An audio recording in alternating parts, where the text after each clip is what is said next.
Welcome back to Sunday Sauce Sports Episode 2. I am your host, Grant, joined here with Carmine, Rob, and Paul. Matt was not able to make it tonight. Well, the show goes on. The show must go on. So today, we're a week out from the Super Bowl, right? I mean, next Sunday.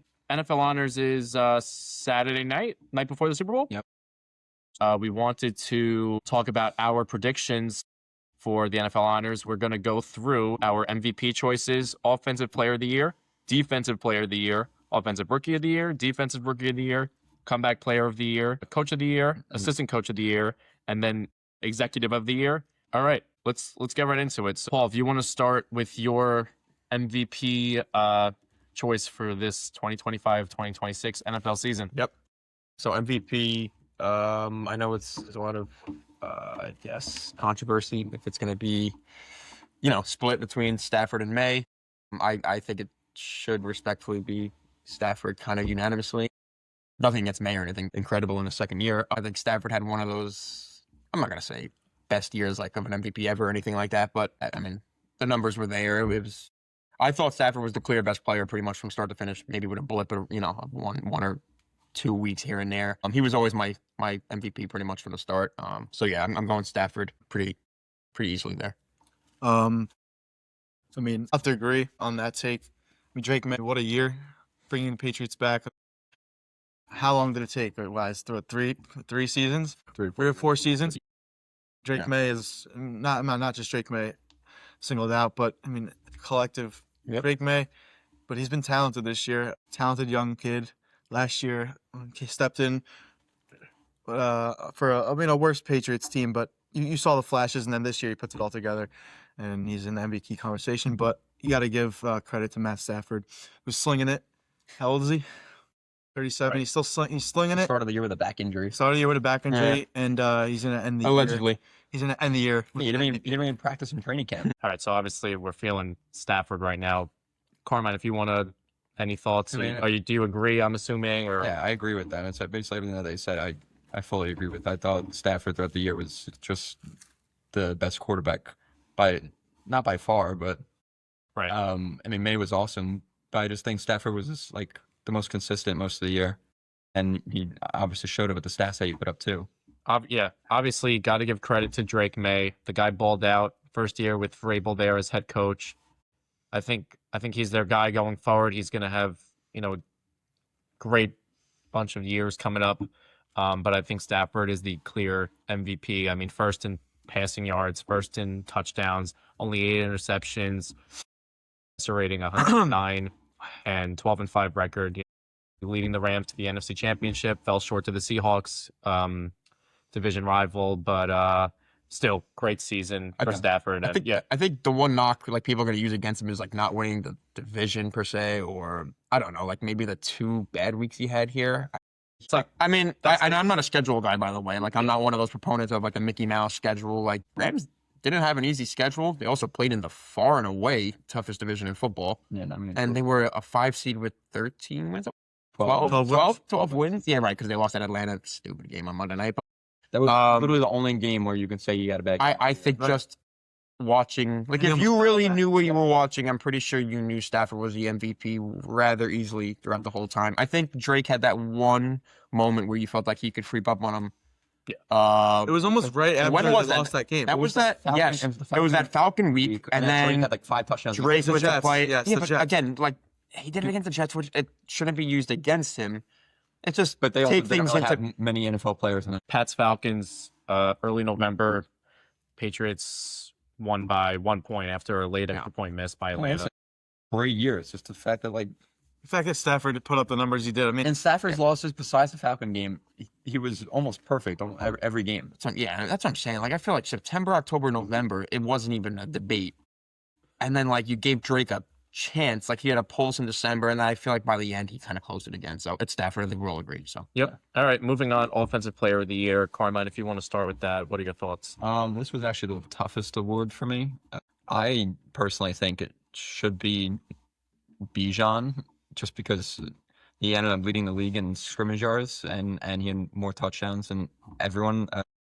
like all of the candidates. What was his how many touchdowns did he have this year? I think what he had like 12. I forgot. It was either him or CMC for me, but which CMC is also deserving of it because he was amazing all year. But I don't know. I just think Bijan, he led the league in scrimmage yards, and on a bad team. I mean, for most of the year, he I'm not gonna say okay, bad team. Whatever. Well, Go on. very underwhelming. I won't cut you off. Go on. He was like the one bright spot on that team, and he put up over Yeah. 2,000 scrimmage yards. He balled out. With a lot of uncertainty. At the This is his quarterback second or position. third. Exactly, That but was this is second or third season. Third This is year. third year And- now. and he's only been getting better. He's only going up from here. Yeah. I like with a lot. like mid quarterback play at best. He was amazing. So Bijan, Really, really Bijan was your pick? yeah. Okay. Okay. You want to go over? I mean, personally, I think it should be JSN. And I wrote some things down here. I mean, his rookie year, he turned some heads, and he arguably, I mean, Bijan did as well, but I think he built on it. He led the league in receiving yards. I mean, I don't know. I mean, I feel like if you turn the TV on and watch a Seahawks game, JSN's all over the field every single game. I mean, the first like couple months of the year, I feel like I was on the Real app.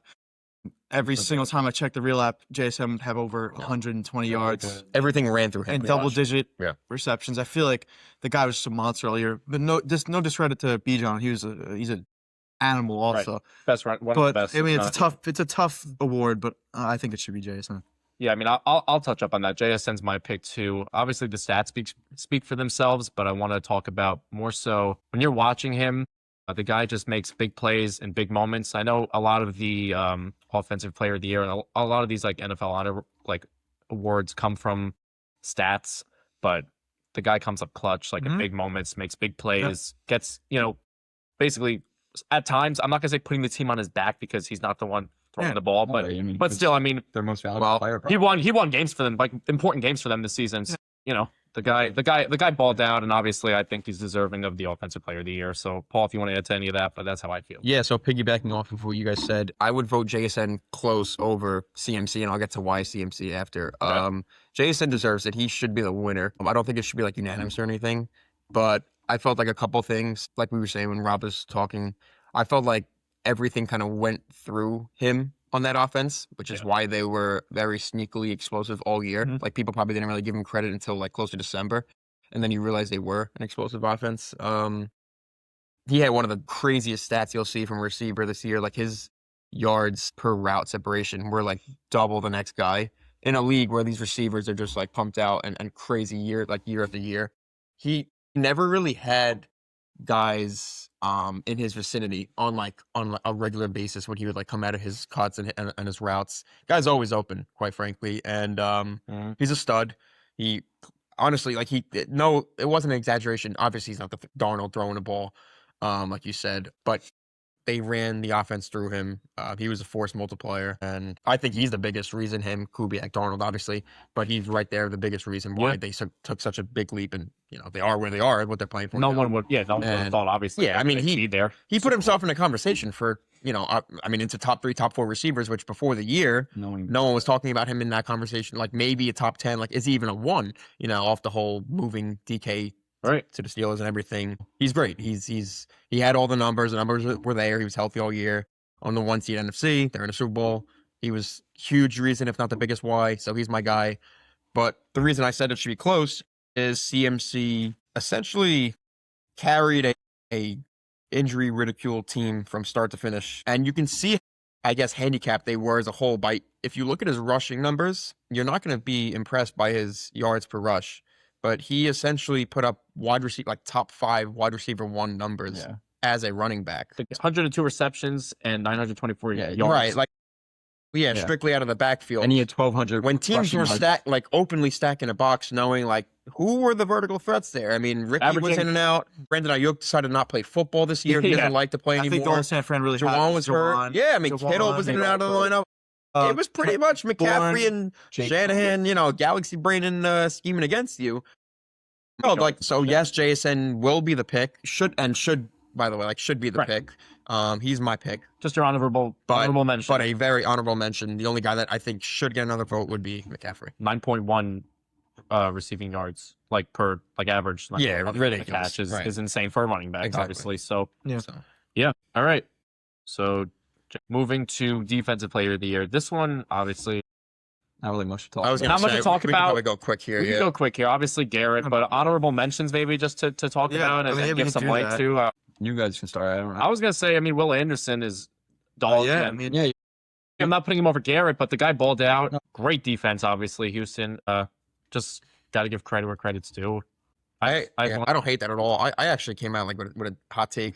We were watching the divisional game, the Texans Patriots, all together a few weeks ago, and I said I think Will Anderson might be the second best defensive player in football. Like no exaggeration. Oh, yeah. agree. I think he's an absolute animal. a game record. And I'm gonna be honest, in a year or two when Miles not dips, but kind of comes back to earth a little bit, I would not be surprised if you're looking at rises Will to the top. Anderson being the best and has like one or two of these awards himself in a couple years. I think he's an absolute stud against the run. I mean, he's off the edge quicker than Danielle Hunter significantly. Danielle Hunter is like a stud in his own right. So And they line up on the same side of the yeah, ball. like they're just he's an absolute monster. So shout out to him. Obviously, give Miles his kudos. He broke the record. He's the sack king now. He's the only thing Cleveland's got going for him. If no, they God knows if he's staying there, they but got 2 Pro Bowl quarterbacks. So something like that. I mean, So I think Will Anderson obviously has been incredible this year, but if Micah Parsons didn't get hurt, he would have been right there too. good call. And clowns that sorry to interrupt. Clowns that were calling Micah like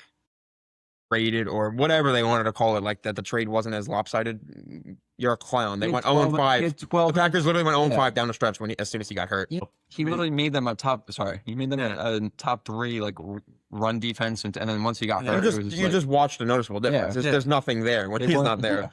I'm just gonna say someone else, a guy that I think was really, really good this year, and we just saw him play, Nick Bonito. I'm obviously not gonna win it, but like if we're gonna go for like honorable mentions, and I'm trying to be a little different, I feel like the guy was a stud all year. The Broncos defense was amazing, and I think he did a really good job. So I'll just say him because I think he had a pretty good year. Yeah, definitely someone to look out for. Like upcoming years. Yeah, he's in that same group of like I would say him. I guess kind of Danielle Hunter, like I mentioned, and even Brian Burns, terrible team, great year. Almost like He was historic year. Yeah, he was the one bright spot on a really really below average unit, but So he's always been good. I think it's just a matter of the situation. Yeah. And he took his game to the next level, but be in a much better unit next year because Harbaugh just won't let that defense be what they've been. So like, Shout out to Myles Garrett. He's our pick. Offensive Rookie of the Year. So moving into rookies now. I don't know if you want to start. This one was tough too. I mean, I think Tet definitely deserves it, but it's a quarterback award most of the time. And Jackson Dart in limited games had very, very impressive stats that most rookie quarterbacks don't have. And I just think if he even played a full year, it wouldn't even be close to like who would be winning this award. But so my option for offense rookie of the year would be Jackson Dart. Even though Tet who he had over 1,000 yards, he does deserve it as well. I don't know. I mean, I guess his only knock on him is that he didn't play a full season. But is it really a knock when he put up 24 touchdowns? Yeah, I mean he played 9 games, only 7 starts. Jackson Dart's special. What a really good player. But I'm gonna go Tet. I mean, you can't go wrong either way. But the guy had over 1,000 yards with a mediocre quarterback play. I mean, I just feel like he was. I mean, what a good addition for Carolina. I mean, some people thought it was the wrong pick at the time. They're like, why a playmaker? But I mean, they go to show you why. Because he didn't love football. Remember, apparently. Yeah, I mean, if you want to argue, I think if the Panthers don't have Tet McMillan, they're probably a 5-win team. Again. And I mean, that just goes to show what kind of impact he had. And I think he's a talented player. It's only going to go up from here. Not to mention, honestly, the other guys that they drafted have been very disappointing. Anyway, my pick's like far and away Tet here. Not close for me. Like everything's been stated already. Yeah. I get the credit to Dart. Just a couple things on why that wouldn't even be close for me though. One, you got to win some games. I don't know his exact record, but his fault. of course. But what do you go 2-10? Yeah, someone else that I want to like really that looked like it was far and away is a Emeka Egbuka. Okay. Do you mind if I cut you off? I wrote him down for me. Obviously not like as my number one. I wanted to mention him. He's a dog. I think the Bucks as a team started declining, and obviously I think that kind of tanked him a little bit. Right. But they all fell in the beginning of the season, dude, he was falling. And you know what? Anyway. He might have came on almost like too soon, like Yeah. almost too Right, quick, if and he we- hit the proverbial rookie wall. Who you- knows? But we clearly saw what he's capable of. One thing I want to say is he did this, by the way, with Mike Evans not playing, Mhm. and Right. and Mike Evans is a free agent. And I want to say the Bucks get rid of him. He's a long-time great, but if you want to, like, he's still very, very good. Mike Evans, very productive. But if you want to move off and make Egbuka the guy, but I just want to say, I mean, he's very talented too. But It'd be a but- seamless yeah. transition. Yeah. yeah, right. I just think the whole end of the year for the whole team in Emeka, like it was just very concerning how he ended the year. He was horrible. Loved him like the whole first half. He was amazing, and then he just completely fell off a cliff. I think that whole Bucks team. That's what I'm saying. No, I think it's just Nosedived, the yeah. Bucks as a whole, like, dude, like they were. It was just You don't like to so- see that as It was so your weird rookie. though. As a Yeah. rookie, you don't like to see someone starting off amazing and then Agreed. just completely falling off. Yeah, that's true. Yeah, and he I think he had a hamstring injury, and then after that he played through it, and it was never the same after that. Yeah. But it was just so strange how it just happened. If you flipped his stats this year, you would be so excited for next year. Like if he started off slow and then Right, exactly. But it's the fact that he like decreased in Well, I'm just looking at their games. The Bucks started off; they were at 1.6-2, and then MVP, Super Bowl, lost 3 straight. Close game against the Cardinals, lost to the Saints. Like they fell were- off. So at one point they were like obviously leading the division and all that, and then they fell off as a whole. So and had to watch. Yep. Bryce Young. They had to depend on another team for their chance against the playoffs. And That was obviously, sucks. as Steeler fans, we've seen that with Jets and Mhm. Miami a few years back, and that's never a position you want to be in. So, but for years to come, I mean, if Baker obviously stays down in Tampa, and they got a good future on that offense. right, So, he'll and, But yeah, I think the Bucks will be okay. Yeah. all right. And I do still like Emeka going forward. Like, Yeah. there's going to be positive, regression there. And yeah. I mean, to be honest, I don't know if Evans is going to be back. I wouldn't be surprised if he's not. It's just where they are. And it's funny we brought up Evans with the whole Tet winning this award thing. Right. Yeah, It's like Tet. it's almost like a, changing Yeah. the guard kind of thing. 6'5", like that's like I'm saying very that's kind of similar. like it's essentially his comp. Similar I build. see Yeah. so much Evans, and I'm like young Evans when Evans is kind of like lanky. Yeah. So All right, next, defensive rookie of the year. I have two guys that I want to talk about. One is Nick Emenwari Yeah. from Seattle, and the other is James Pierce from Atlanta. I think those two guys, James Pierce, he was the trade with the Yes. Rams, right? Yeah. I mean, obviously that looks pretty brutal. brutal now, but they're lucky that they Team got hurt. Brutal in the sense in the that sense the of- capital that they just Right. don't have for the For no reason. But- premier yeah. position in football. But the guy, It's the called player, quarterback, but the yeah. player was talented, very, very talented this year. He had a great year.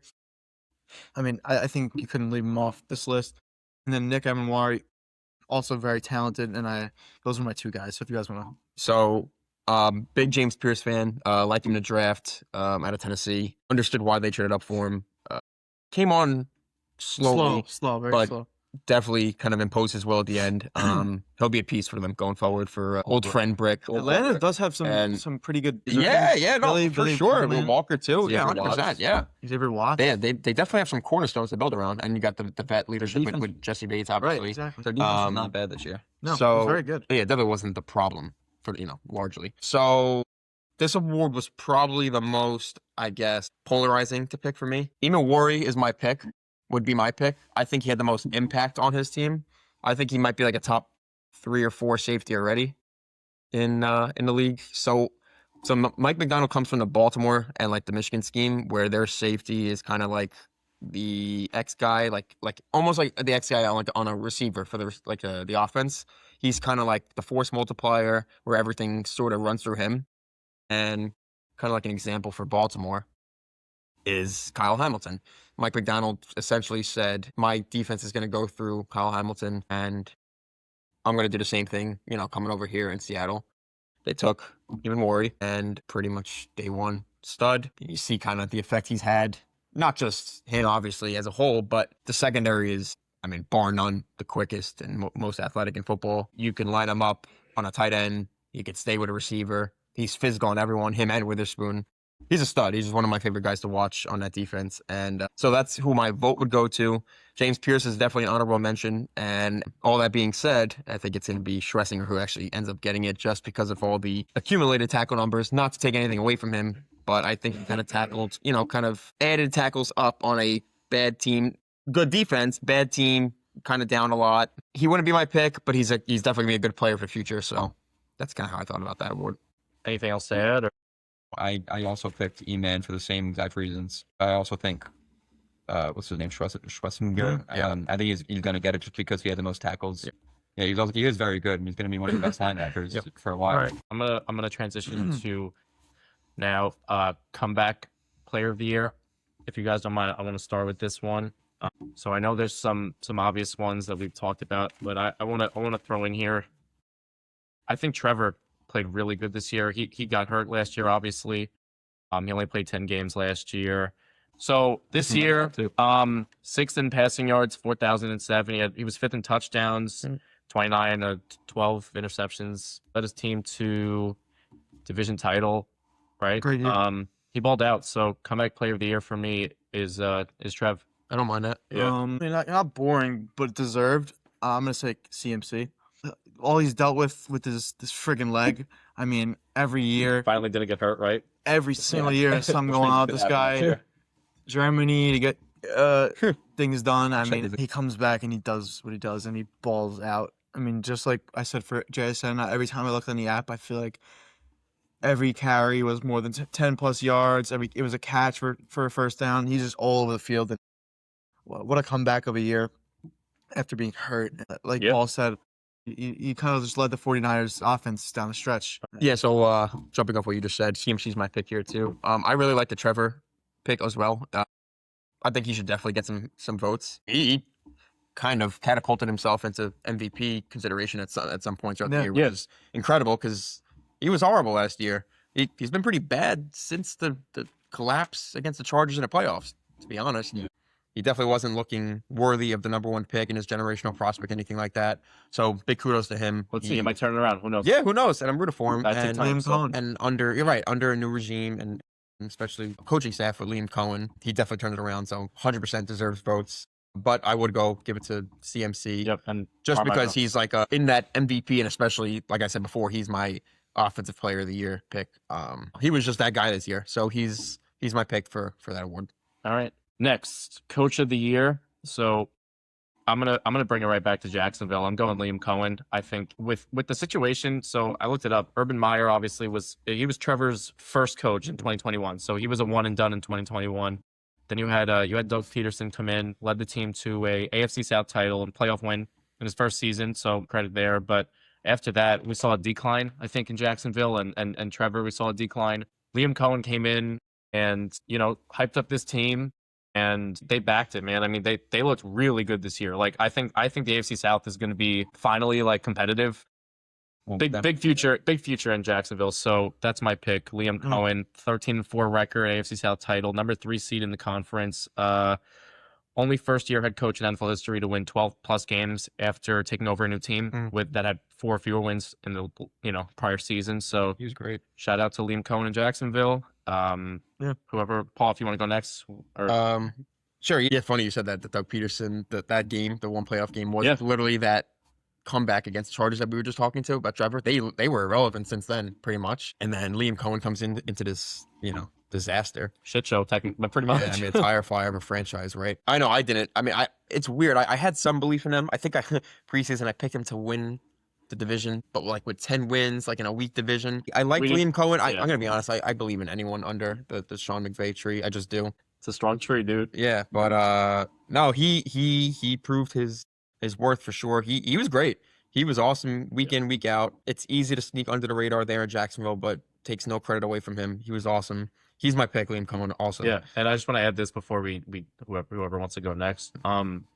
Great season. I know they fell up short versus Buffalo, but that was a really close game, and I think it could have gone both ways. I know Josh kind of threw on his cape there, but I mean, still a really close game. It was for the taking. Like it was any team's game. I mean, are you going to really use it against? I'll be honest. So like we do that spread pool, right, for the playoffs. Yeah. Or just regardless, they kind of were my pick to win the AFC before the playoffs because we're hotter than any other team. Yeah, they were the hottest team. I mean, since 8 straight wins. I would say since like Halloween, maybe like that week before. Yeah, they were hot. They had 8 straight going into the playoffs, like 8 or 9 into the playoffs, and Houston had 9 right, straight in the same going into the division. playoffs. Yeah. That's I mean, crazy. the Jags were hot, but I like the Jags because they were balling out on both sides. I mean, Yeah. Liam Cohen was good. Liam Cohen, and honestly, they could have went 7-10, 8-9, and as long as Trevor showed this much promise and balled out, that's more important than anything, to be honest. Yeah.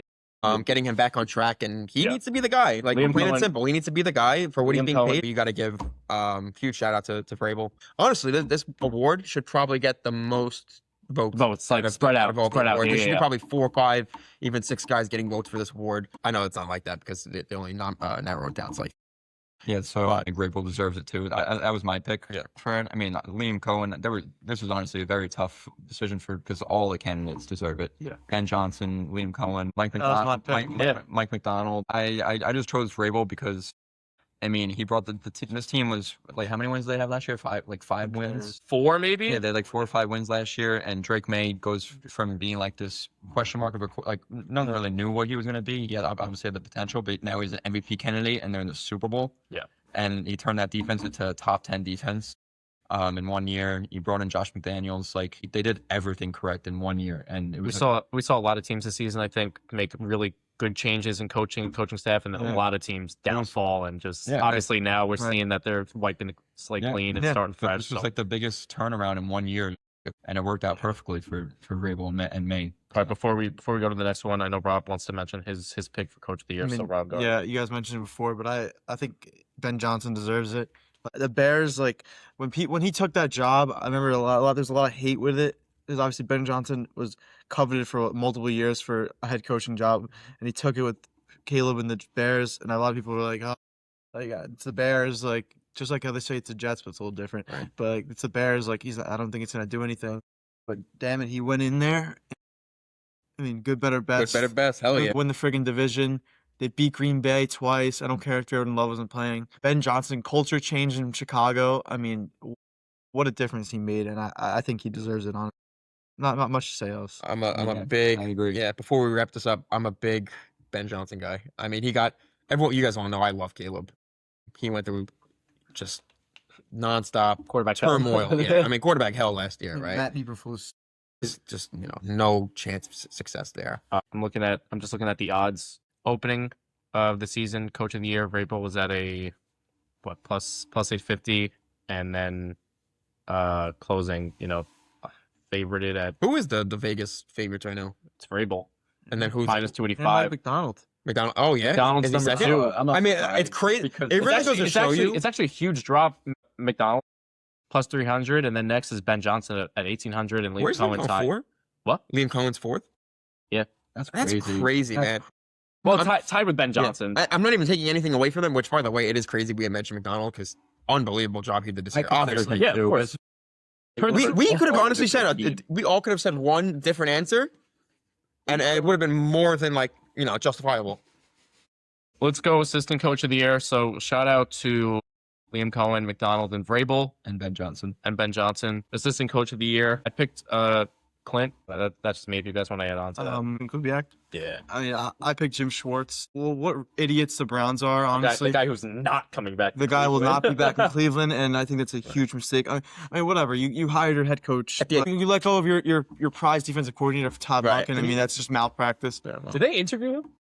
I mean, yeah, they interviewed him, but he's Yeah. out. So I think Jim Schwartz. I mean, he's been Fake Rooney Rule. been doing it for years in Cleveland, and defense is always pretty elite. I mean, with Myles Garrett at the front, but they're always going to be respectable. Now, God knows, I'm pretty respectable with Myles Garrett anyway, but it sucks to lose him. But I think he was a great coordinator, and I think I picked. That's my Yeah. pick.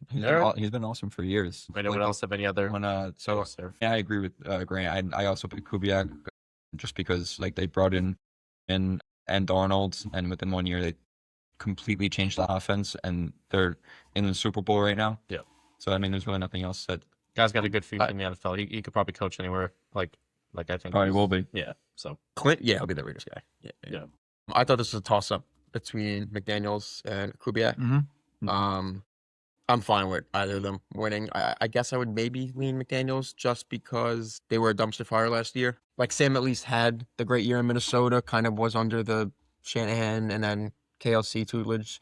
I also always had faith in Sam being good, and he's more seasoned. He's been in the league. This is Drake's second year. He might be the MVP. You know what I mean? Right. And a lot goes to Drake, of course. He's the one doing. He's making the plays. I think you watched throughout the years. I thought New England, some of the plays they schemed up it was like old New England again, to be honest. Which, Josh has pretty much been the best OC in football for 17 or less than 18 years. Yeah. And the only years not being when he was a head coach, which it didn't work, but he's as good as OC as we've had. So Yeah. that's my pick. All right. Final one for the picks is executive of the year. I'm going back down to Jacksonville, man. Shout out to James Gladstone, second youngest Duval County, second youngest general manager of all time. So you gotta give that guy his flowers. I think they're building up a really good football team down in Jacksonville. I think there's gonna be a lot of good stuff coming from down there. And I'm a big Jags guy too. Yep. Yeah. So Boss, you want to go? And by the way, crazy, they got the GM and the coach from the Rams. Anyway, I mean, yeah, I didn't completely agree. I was going to say James Gladstone also. All right, cool, yeah. I was going to say Schneider at first because he also deserves it, but Gladstone, like you, the same reasons that you just said. When you brought in Liam Cohen, they drafted like Travis Hunter. They turned around that defense too. Trevor Lawrence, like once Liam Cohen came in, Trevor Lawrence became an MVP candidate. So I think they did almost everything right this year. I'm gonna take John Schneider, and I mean signing Sam Darnold. Cooper Kupp hasn't been great, but veteran voice in the locker room. I mean, but he's been somewhat respectable. Trading for Rashid Shaheed. I mean, look what that did for their team. that was huge. That was like one of the best. One of the best special depth teams. Drafting By far the best. drafting Nick, great Zabel. I mean, good. He pushed all the right buttons this year. I mean, I think he deserves his flowers. They're sitting in the Super Bowl now, and Yep. I picked John Schneider. so Pick. I did Schneider too, and this is nothing against Gladstone or anyone else. Like, honestly, great year for them. I think Schneider had a claim for the best offseason and in season for a GM maybe ever in the sport. So he signed Sam, signed DeMarcus Lawrence, who And I think DeMarcus everyone thought his career was pretty much Done, over. yeah. Meanwhile, the guy's a stud again. He's wreaking havoc. Cooper Kupp, say what you want. I know he's not Cooper Kupp of old. Yeah. Still the third down, gritty guy, locker room guy. That's Cooper Kupp. He's the ultimate He pro. was the Triple Crown winner a Right. few years ago. I mean, it's not like it's like Julio Jones coming back to play for them and he's like completely done. I know, of course, Kupp's and of still course, there. Kupp is a shell of himself, but you still see on the third down, it's like he's still there. And then like you re-sign Ernest Jones, Aaron Reed, Josh Joby, traded Gino away when that was kind of controversial at the time. Right. Traded DK away, Yep. probably even more controversial Yeah. to make Jason a one. When Right. I mean, I questioned it a little bit. If Jason was ready to be a one right away with Sam, like I was like, do they even have the weaponry? That's why I thought Seattle was going to like struggle a little bit this year. I didn't know if they had the weapons. Meanwhile, they're in the Super Bowl. Seattle didn't even make the playoffs last year. That's what I'm saying. I just There were 10 whatever. There were a ton of questions. Put on an absolute masterclass. Like you said, traded for Shaheed in season. Called, kind of washed up dead guys like Lockett, Right. Noah Fant is irrelevant. Draymond Jones, kind of like a bum. Not even to mention what he's drafted this year. Like Zabel, Nick, we talked about before. I mean, The whole team. a Royal. They got Jalen Milroe waiting in the wings if that ever needs to become a plan. Right. Was AJ Brown on that team? Torrey Horton had some moments this year. Right. It's like I believe so. I don't know. No, he was Last year? he's been. I think I see. I'm not sure, but but whatever. Regardless, this year, last year, another great move. Yep. A great turnaround, and obviously He in the pulled. Super Bowls. Yeah, he pulled every right lever. I think he literally has a legitimate argument for best offseason for a GM executive what sports ever seen. All right, well, that wraps up NFL Honors. We're at the next episode. We're going to have Super Bowl recap, episode 3. And then we're heading into the offseason. Right. And that- The fun time. The fun Here time. we go, ladies and gentlemen. Jets fan Super Bowl. Amen. Amen. All right, coming to you from the basement of the Acapellos. Take care, brush your hair. Take care, brush your hair. See you next time on Sunday Sauce. Good night.